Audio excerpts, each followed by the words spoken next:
Hi friends, welcome back to my channel. ഇന്നൊരു mud ചിക്കൻ്റെ റെസിപ്പിയാണ്. അപ്പോൾ ഈ ഒരു റെസിപ്പിയിലേക്ക് പോകുന്നതിന് മുമ്പായിട്ട് ഈ ചാനൽ ആരെങ്കിലും സബ്സ്ക്രൈബ് ചെയ്യാത്തവരുണ്ടെങ്കിൽ തീർച്ചയായിട്ടും സബ്സ്ക്രൈബ് ചെയ്യണം. അതോടൊപ്പമുള്ള ബെല്ലൈക്കണും കൂടെ ഒന്ന് ക്ലിക്ക് ചെയ്യാൻ മറക്കരുത്. സാധാരണ നമ്മൾ ചിക്കൻ ഉപയോഗിച്ചിട്ട് അൽഫാമും ഷവായൊക്കെയാണ് ഉണ്ടാക്കാറുള്ളത്. അപ്പോൾ അതിൽ നിന്നൊക്കെ ഒരു ഡിഫറെൻ്റ് ആയിട്ടുള്ള ടേസ്റ്റാണ് ഈ ഒരു കളിമണ്ണിൽ ചുട്ടെടുത്ത ചിക്കനുള്ളത്. അപ്പോൾ ഈ ഒരു റെസിപ്പിക്ക് വേണ്ടിയിട്ട് ഇതുപോലെയുള്ളൊരു ഫുൾ ചിക്കനാണ് എടുത്തിട്ടുള്ളത്. ഇതിൻ്റെ സ്കിന്നൊക്കെ ഒഴിവാക്കിയിട്ടുണ്ട്. നന്നായി ക്ലീൻ ആക്കി എടുത്തതിന് ശേഷം ഇതുപോലെ നന്നായിട്ടൊന്ന് വരിഞ്ഞു കൊടുക്കണം. ഇതുപോലെയുള്ള 6 ചിക്കനാണ് ഞങ്ങൾ എടുത്തിട്ടുള്ളത്. അപ്പോൾ അതിലേക്ക് ആവശ്യമായിട്ടുള്ള ഇൻഗ്രീഡിയൻസിൻ്റെ അളവാണ് ഞാൻ പറയുന്നത്. ചിക്കനിൽ മസാല പിടിപ്പിക്കാൻ വേണ്ടിയിട്ട് ഒരു പാക്കറ്റ് തൈര് ഒഴിച്ച് വെച്ചിട്ടുണ്ട്. അതിലേക്കൊരു 4 ടേബിൾ സ്പൂണോളം ഗരം മസാല പൊടിച്ചതും കൂടി ചേർക്കുകയാണ്. എന്നിട്ടത് കൈ വെച്ചിട്ട് നന്നായിട്ട് തന്നെ മിക്സ് ചെയ്തെടുക്കണം. ഇനി ഈ മിക്സിലേക്ക് പാകത്തിന് ആവശ്യമായിട്ടുള്ള ഉപ്പ് കൂടെ ചേർത്ത് കൊടുക്കണം. എന്നിട്ട് അതുകൂടെ ചേർത്തിട്ട് നന്നായിട്ട് തന്നെ മിക്സ് ചെയ്തിട്ട് ഒരു കുഴമ്പ് രൂപത്തിലാക്കി മാറ്റിയാണ് ആദ്യം ചെയ്യുന്നത്.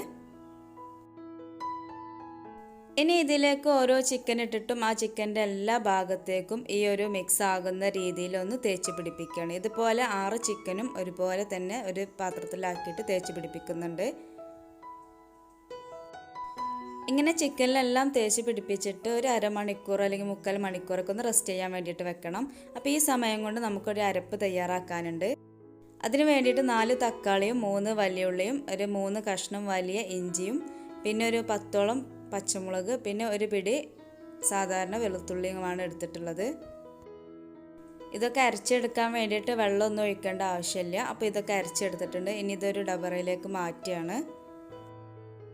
ഇഞ്ചിയും വെളുത്തുള്ളിയും സെപ്പറേറ്റ് ആയിട്ടാണ് അരച്ചെടുത്തിട്ടുണ്ടായിരുന്നത്. അപ്പോൾ അതുകൂടെ അതിലേക്കൊന്ന് മിക്സ് ചെയ്യുന്നുണ്ട്. പിന്നെ ഈ ഒരു കൂട്ടിലേക്ക് ഒരു ഇത്തിരി ഫുഡ് കളർ കൂടെ ചേർക്കുകയാണ്. ഒരു ഭംഗി കിട്ടാൻ വേണ്ടിയിട്ടാണ് ചേർക്കുന്നത്. പിന്നെ ഇതിലേക്ക് എരിവിന് ആവശ്യമായിട്ടുള്ള ഒരു ചില്ലി പൗഡർ കൂടി ചേർക്കണം. ഇതിപ്പോൾ ഒരു 6 ടേബിൾ സ്പൂണോളം ചേർത്തിട്ടുണ്ട് ഞങ്ങൾ. 1.5 ടേബിൾ സ്പൂൺ മല്ലിപ്പൊടി കൂടെ ചേർക്കണം.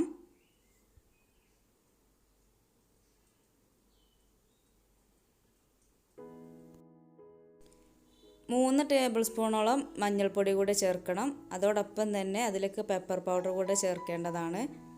അത് എരിവിനനുസരിച്ച് ഓരോരുത്തർക്ക് ചേർക്കാൻ പറ്റും. കുട്ടികളൊക്കെ ഉണ്ടെങ്കിൽ നമ്മൾ എരിവൊന്ന് കുറയ്ക്കേണ്ടേക്ക് വരും.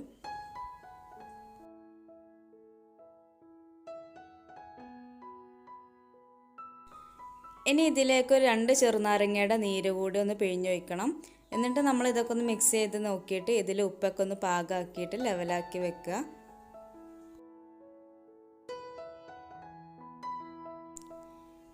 ഇനി മിക്സ് നേരത്തെ നമ്മൾ എടുത്ത് വെച്ചിട്ടുള്ള ചിക്കനിലേക്ക് ഒഴിച്ചിട്ട് നന്നായിട്ട് തന്നെ അതിൽ തേച്ച് പിടിപ്പിക്കണം.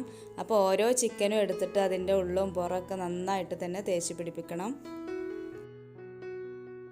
ഓരോ ചിക്കൻ്റെയും ഉള്ളിലും പുറത്തുള്ള എല്ലാ ഭാഗത്തും ഈ ഒരു മിക്സ് ആയിട്ടുണ്ട് എന്നുള്ളത് നമ്മൾ ശരിക്കും ഉറപ്പുവരുത്തുക. അപ്പോൾ നമ്മുടെ കൈകൊണ്ട് തന്നെ തേക്കണം, എന്നാൽ മാത്രമേ അത് എല്ലാ ഭാഗത്തേക്കും എത്തുള്ളൂ. ഇപ്പോൾ നമ്മളെടുത്ത 6 ചിക്കനും ഇതുപോലെ മാരിനേറ്റ് ചെയ്ത് വെച്ചിട്ടുണ്ട്. ഇങ്ങനെ ഒരു മണിക്കൂറെങ്കിലും നമ്മളിത് റെസ്റ്റ് ചെയ്യാൻ വേണ്ടിയിട്ട് വെക്കണം.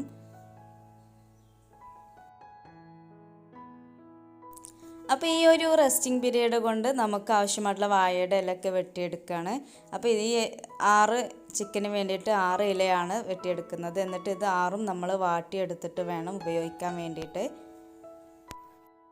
അതിൻ്റെ ഇടയിൽ തന്നെ നമുക്ക് ചിക്കൻ പൊതിയാനായിട്ട് ആവശ്യമായിട്ടുള്ള കളിമണ്ണൊക്കെ ഒന്ന് മിക്സാക്കി എടുക്കുകയാണ്. അപ്പോൾ നല്ല വേനൽക്കാലം ആയതുകൊണ്ട് പാടത്തെ മണ്ണിലൊക്കെ വെള്ളത്തിൻ്റെ അംശം കുറച്ച് കുറവാണ്. അപ്പോൾ വീണ്ടും അതിലേക്ക് വെള്ളമൊക്കെ ചേർത്തിട്ട് ചവിട്ടി നന്നായിട്ട് തന്നെ മിക്സാക്കി എടുക്കണം. ഇനി മാരിനേറ്റ് ചെയ്ത് വെച്ച് ചിക്കൻ്റെ ഉള്ളിൽ ഫില്ല് ചെയ്യാൻ വേണ്ടിയിട്ട് ഇതുപോലെ കുറച്ച് മല്ലിയുടെ ഇലയൊക്കെ ചോപ്പ് ചെയ്ത് വെച്ചിട്ടുണ്ട്. പിന്നെ കുറച്ച് സവാളയും ഇതുപോലെ ക്യൂബായിട്ട് കട്ട് ചെയ്ത് വെച്ചിട്ടുണ്ട്. പിന്നെ കുറച്ച് ടൊമാറ്റോ ആണ്, അത് നല്ല റൗണ്ട് ആക്കിയിട്ടും കട്ട് ചെയ്ത് വെച്ചിട്ടുണ്ട്. അപ്പോൾ 1 മണിക്കൂറിന് ശേഷം അതിലേക്കൊരു 2 ടേബിൾ സ്പൂണോളം വെളിച്ചെണ്ണ കൂടെ ഒഴിച്ചിട്ട് ഒന്ന് മിക്സ് ചെയ്ത് കൊടുക്കുകയാണ്. അപ്പോൾ ഒരു വാഴയുടെ ഇല വാട്ടിയത് വിരിച്ചിട്ട് അതിൽ നമ്മൾ ഈ ഒരു ചിക്കന് വെക്കുകയാണ്. നേരത്തെ മാരിനേറ്റ് ചെയ്ത് വെച്ച ചിക്കനാണ്. മസാലയ്ക്ക് എല്ലാ ഭാഗത്തും ആയിട്ടുണ്ട്.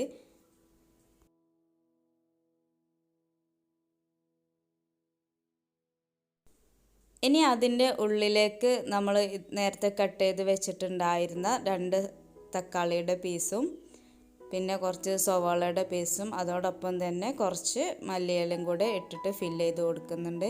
ഒരുപാടൊന്നും ഇട്ട് കൊടുക്കുന്നില്ല, ഒരു ഫ്ലേവറിന് വേണ്ടിയിട്ട് മാത്രമാണ് ഇട്ട് കൊടുക്കുന്നത്. പിന്നെ കുറച്ച് മല്ലിയുടെ ഇല ചോപ്പ് ചെയ്തത് അതിൻ്റെ മുകളിലൂടെ ഒന്ന് സ്പ്രെഡ് ചെയ്തും കൂടെ കൊടുക്കണം. ഇതേ രീതിയിൽ നമ്മൾ എടുത്തിട്ടുള്ള എല്ലാ ചിക്കനും വാഴയുടെ ഇലയിൽ പൊതിഞ്ഞെടുക്കുകയാണ്. ഇതുപോലെ ഫില്ലിംഗ് ഒക്കെ നിറച്ചിട്ട് തന്നെയാണ് പൊതിഞ്ഞെടുക്കുന്നത്.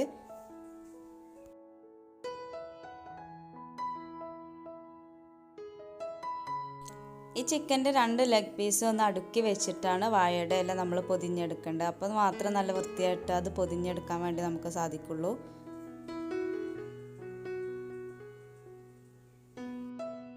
നമ്മൾ പൊതിച്ചോറൊക്കെ പൊതിയുന്ന രീതിയിൽ തന്നെയാണ് ഈ ഒരു വാഴയുടെ ഇല ഉപയോഗിച്ചിട്ട് ഇതിൽ പൊതിഞ്ഞെടുക്കുന്നത്. എന്നിട്ട് വാഴയുടെ കയർ ഉപയോഗിച്ചിട്ട് തന്നെയാണ് അത് കെട്ടുന്നതും.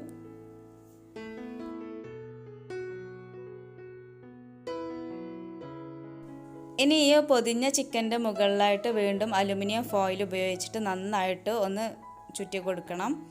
അപ്പോൾ നല്ല ടൈറ്റായിട്ടും പുറത്തേക്കൊന്നും കാണാത്ത രീതിയിലൊക്കെ നല്ല രീതിയിലൊന്ന് ചുറ്റിയെടുക്കുകയാണ്. ഇങ്ങനെ അലുമിനിയം ഫോയിൽ ചുറ്റിയെടുത്തതിനെയാണ് വീണ്ടും നമ്മൾ കളിമണ്ണ് ഉപയോഗിച്ചിട്ടൊന്നും കൂടെ പൊതിഞ്ഞെടുക്കുന്നത്. ഫോയിൽ നമ്മൾ നന്നായിട്ട് തന്നെ നല്ല ടൈറ്റായിട്ട് ചുറ്റിയിട്ടുണ്ട് എന്ന് ഉറപ്പാക്കിയിട്ട് മാത്രമേ നമ്മളിത് കളിമണ്ണിൽ കൊണ്ടുപോയിടാൻ പറ്റുള്ളൂ. 3/4 ഇഞ്ച് മുതൽ 1 ഇഞ്ചോളം വരെ നമ്മൾ ഇതിൻ്റെ ഒരു തിക്നെസ് ഉണ്ടാകണം, ഈ ഒരു കളിമണ്ണിൻ്റെ തിക്നെസ്. അല്ലെങ്കിൽ അത് പെട്ടെന്ന് തന്നെ ചൂടാകുമ്പോൾ പൊട്ടിപ്പോരും. അപ്പോൾ ഈ ഒരു അലുമിനിയം ഫോയിലിൽ പൊതിഞ്ഞിട്ടുള്ള ചിക്കൻ്റെ കംപ്ലീറ്റ് എല്ലാ ഭാഗത്തും ഇതുപോലെ കളിമണ്ണ് തേച്ചിട്ട് നല്ല ഷേപ്പാക്കി മാറ്റിയിട്ടുണ്ട്. ബാക്കിയുള്ള ചിക്കനും കൂടെ ഇതുപോലെ കളിമണ്ണൊക്കെ തേച്ചിട്ട് റെഡിയാക്കി വെക്കുന്നുണ്ട്. അതേസമയം തന്നെ ഈ ഒരു ചിക്കൻ ചുട്ടെടുക്കാൻ വേണ്ടിയിട്ടുള്ള തീ കൂടെ നമ്മൾ റെഡിയാക്കണം. അപ്പോൾ അതിന് വേണ്ടിയിട്ട് കുറേ ചിരട്ടകളും പിന്നെ കുറച്ച് നല്ല വിറകുകളൊക്കെ വെച്ചിട്ടാണ് നമ്മൾ ഈ ഒരു തീയൊക്കെ സെറ്റാക്കിയിട്ടുള്ളത്. ഇപ്പോൾ നമ്മളെടുത്ത എല്ലാ ചിക്കനിലും ഇതുപോലെ കളിമണ്ണ് പൊതിഞ്ഞ് വെച്ചിട്ടുണ്ട്. ഇനി ഇത് ആ ഒരു തീയിലേക്ക് വെച്ച് കൊടുക്കുന്ന ജോലി കൂടെ ഉള്ളൂ. ഓരോ കളിമൺ ചിക്കനും ഓരോന്നും സെപ്പറേറ്റ് ആക്കിയിട്ട് അടുക്കി വെച്ചിട്ടാണ് നമ്മൾ ഇത് ചുട്ടെടുക്കുന്നത്. അപ്പോൾ വിറകിൻ്റെ മുകളിലായിട്ട് ഓരോന്നും അടുക്കി വെക്കുകയാണ്. അതിനുശേഷം അതിൻ്റെ മുകളിൽ വീണ്ടും വിറക് വെച്ചിട്ട് നന്നായിട്ട് തന്നെ കത്തിക്കണം. 2 മണിക്കൂർ ഇതേ രീതിയിൽ ഇത് നിൽക്കാതെ കത്തിയാൽ മാത്രമേ അത് നല്ല രീതിയിൽ വെന്ത് കിട്ടുള്ളൂ. ഇപ്പോൾ 2 മണിക്കൂർ കഴിഞ്ഞിട്ട് ഈ ഒരു തീയൊക്കെ ഒന്ന് അണഞ്ഞിട്ട് വീണ്ടും ഒരു അരമണിക്കൂറോളം ഇതുപോലെ കനലിലൂടെ കിടക്കണം. അപ്പോൾ മാത്രമേ അത് കറക്റ്റായിട്ട് അതിൻ്റെ വേവിലേക്ക് എത്തിയിട്ടുള്ളൂ. അങ്ങനെ 2.5 മണിക്കൂറിൻ്റെ കാത്തിരിപ്പിന് ശേഷം ഈ ഒരു കളിമൺ ചിക്കൻ നമ്മൾ എടുത്ത് നോക്കുകയാണ്. അപ്പോൾ നല്ല ചൂടുണ്ട്. അപ്പോൾ അതുകൊണ്ട് തന്നെ നല്ല വടിയൊക്കെ ഉപയോഗിച്ചിട്ടാണ് അതിൻ്റെ മുകളിലുള്ള ഒരു കളിമണ്ണിൻ്റെ കോട്ടിങ്ങൊക്കെ ഒഴിവാക്കിയത്. അപ്പോൾ ഈ കളിമണ്ണിൻ്റെ ലെയറിന് താഴെയായിട്ട് വരുന്നത് അലുമിനിയം ഫോയിലാണ്. അതിൻ്റെ ഒരു ലെയർ കൂടെ അഴിച്ചിട്ട് നമ്മളിതൊരു പാത്രത്തിലേക്ക് മാറ്റി.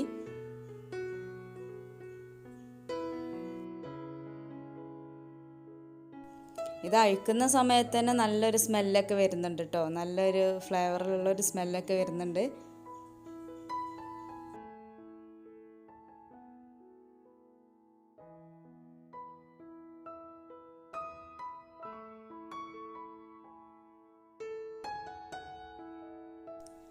ഈ ഒരു കളിമണ്ണിൻ്റെയും അതോടൊപ്പം തന്നെ ഒരു വാഴയുടെ ഇലയുടെ ഒക്കെ ഒരു ഫ്ലേവറൊക്കെ കൂടിയിട്ടുള്ള ഒരു പ്രത്യേകതരം സ്മെല്ലാണ് ഇപ്പോൾ വരുന്നത്.